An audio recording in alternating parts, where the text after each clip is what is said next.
आज की क्लास में morphology of flowering plants chapter को ही आगे कंटिन्यू करते हुए मैं आपको एक न्यू टॉपिक एक्सप्लेन करने जा रही हूँ। अब अगर हम न्यू टॉपिक के बारे में बात करें तो क्योंकि हम लोग बॉटनी की पढ़ाई अभी कर रहे हैं तो फ्लावर की सिमेट्री के बारे में बात कर रहे हैं हम लोग। सिमेट्री यहाँ पे हमने किस बेसिस पे डिसाइड करा है अगर मैं उसकी बात करूँ, ठीक है। अगर मैंने आपसे क्वेश्चन पूछा कि मैंने क्या किया, एक सर्कल ड्रॉ कर दिया, ये मैंने एक सर्कल बनाया, ठीक है। और मैंने आपसे एक क्वेश्चन पूछा कि ये सर्कल मैंने ड्रॉ किया है तो इस सर्कल को हम लोग कितने हाफ में डिवाइड कर सकते हैं अगर हम एक प्लेन जो है वो इसके सेंटर से पास करें। समझेंगे ध्यान से मैं क्या बोल रही हूँ। मतलब यहाँ पे एक कंडीशन ये है कि ये जो आप सर्कल बना रहे हैं उसके बीचों बीच यहाँ सेंटर होगा, ये तो खैर हर बच्चे को पता ही है।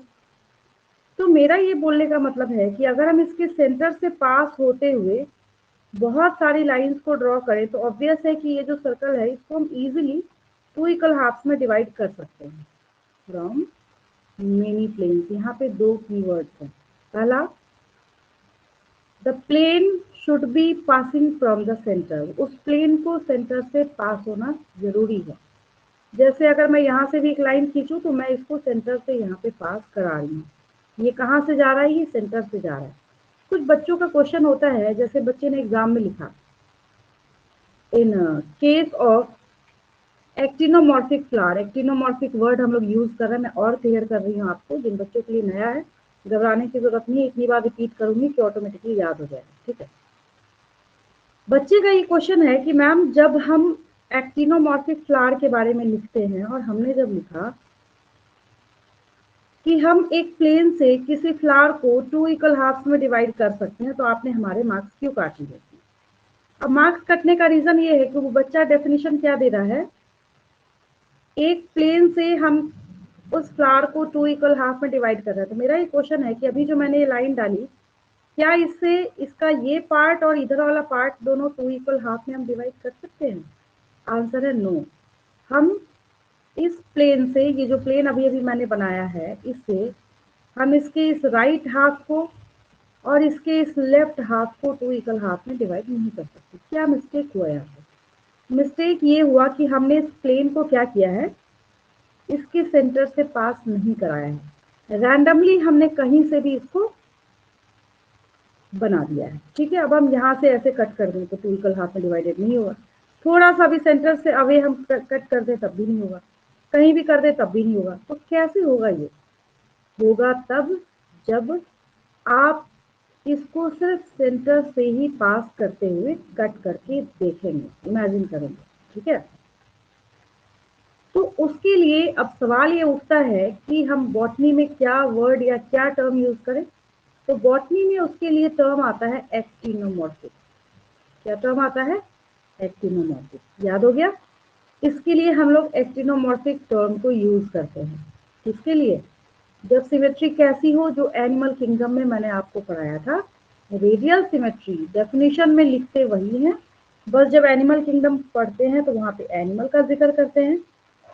जब हम बॉटनी की पढ़ाई करते हैं तो वहां पे हम फ्लावर्स के बारे में लिखते हैं, ठीक है। तब ये एक्टिनोमॉर्फिक सिमेट्री है, ठीक है। तो क्या सीखा आपने? Flowers can be divided into 2 equal half along any plane that should be passing from the centre. यहाँ पे हमें ऐड करना पड़ेगा that should be passing from the centre. वो कहाँ से पास करेगा? सेंटर से पास होना उसका जरूरी है, ठीक है। तो ये आपके पास एक पहली सिमेट्री आपने सीखी है, एक्टिनोमॉर्फिक। उसके बाद यहाँ पे बात आती है जाइगोमॉर्फिक। दूसरा आपके पास टर्म है यहाँ पे जाइगोमॉर्फिक। ये एक्टिनोमॉर्फिक से अलग है। आपने ऐसे फ्लावर्स देखे होंगे, बहुत सारे फ्लावर देखे होंगे नेचर में। तो इस फ्लावर की खासियत क्या है कि अगर आप सोचिए कि हम एक काम करते हैं, ऐसे कट करके देखते हैं 2 इक्वल हाफ में, तो ये डिवाइड नहीं होगा, इसका एक ही प्लेन होगा। सबसे अच्छा एग्जांपल बताऊं, आपकी बॉडी। अगर कोई पूछे कि तुम एक बात बताओ तुम्हारी बॉडी में कैसी सिमेट्री है, तो आपका आंसर है बाइलेटरल। आप एनिमल किंगडम को बिलोंग करते हैं, ना तो आप मोनेरा है, ना प्रोटिस्टा है, ना फंजाई है, ना प्लांटी है। आप किसको बिलोंग करते हैं? एनिमेलिया को। और एनिमल किंगडम में जब सिमेट्री की बात करते हैं तो सिमेट्री आपके अंदर कैसी है, बायलेटरल सिमेट्री है। तो बायलेटरल सिमेट्री जब आपकी बॉडी में है तो फ्लावर्स में हमें इसके लिए कोई ना कोई टर्म यहाँ पे देना पड़ेगा। उसके लिए हम लोग यहाँ पे किस टर्म का यूज करते हैं, हम लोग यहाँ पे जाइगोमॉर्फिक टर्म का यूज करते हैं, यानी कि divided into two equal half only by a medial cut through the central axis. एक ही एक्सिस होगा, एक ही प्लेन होगा जिससे आप इसको टू इक्वल हाफ में डिवाइड कर सकते हैं। तो अगर आज के बाद से आपसे कोई पूछता है कि फ्लावर्स में आपको कितने टाइप के सिमेट्री देखने को मिलते हैं, पहला आंसर होगा आपके पास actinomorphic.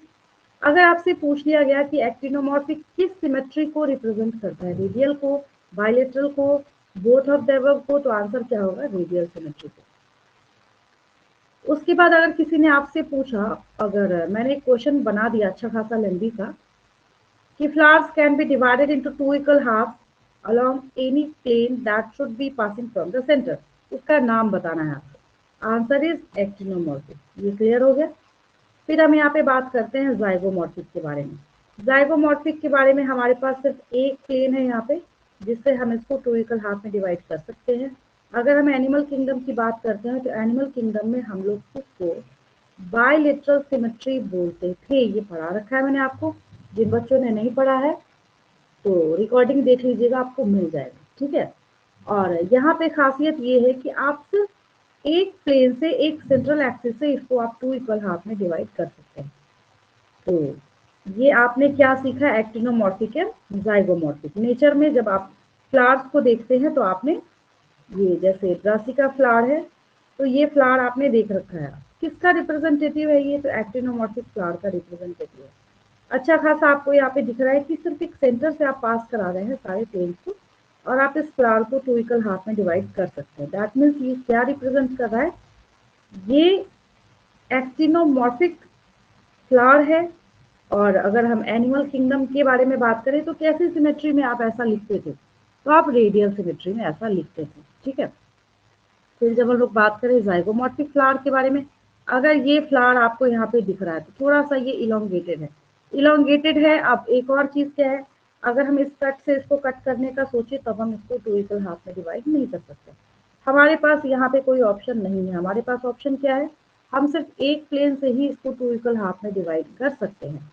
It can be divided in two equal half by only one plane as shown by the red line passing through the flower of Viola है ये, ठीक है। क्या है ये, वियोला है।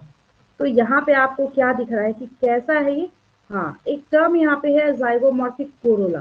तो मैंने आपको पिछली क्लास में कोरोला सिखा रखा है। कोरोला का मतलब है कि आपको किसी फ्लावर के अंदर जो ये पंखुड़ियाँ आपको यहाँ पे नजर आ रही हैं, ये सब क्या है, इसको एक साथ एग्रीगेट करके, इकट्ठा करके हम लोग क्या बोलते हैं, कोरोला बोलते हैं। तो aggregates of petals are termed as corolla. तो ये कोरोला क्या कर रहा है, यहाँ पे जाइगोमॉर्फिक सिमेट्री को रिप्रेजेंट करने का काम कर रहा है। तो मैंने अभी एक टॉपिक जो आपको क्लियर कराया है वो आपने सीखा है, what are the differences between actinomorphic and zygomorphic flower, ठीक है। एक्टिनोमॉर्फिक फ्लावर में एक फ्लावर को सेंटर से पास होते हुए अगर हम कई प्लेन से कट करके देखते हैं तो हम उसको टू इक्वल हाफ में डिवाइड कर सकते हैं, और ये एनिमल किंगडम के रेडियल सिमेट्री को रिप्रेजेंट करने का काम करता है। जाइगोमॉर्फिक फ्लावर में जब हम लोग देखते हैं तो जाइगोमॉर्फिक फ्लावर में ये एनिमल किंगडम के बायलेटरल सिमेट्री को रिप्रेजेंट करता है, जहाँ पे हमारे पास सिर्फ एक प्लेन है, सिर्फ एक ही प्लेन है जिससे आप इसको टू इक्वल हाफ में डिवाइड कर सकते हैं, दैट इज जाइगोमॉर्फिक फ्लावर। तो ये एक टॉपिक था जहाँ पे सिर्फ आपकी कॉन्सेप्ट का रोल है, बहुत ज़्यादा आपको इसमें रॉकेट साइंस लगाने की जरूरत नहीं है। तो मैंने आपको एक टॉपिक अभी क्लियर कराया, difference between actinomorphic and zygomorphic flower. Clear है बिल्कुल। इस टॉपिक में कोई डाउट किसी को, क्लियर है?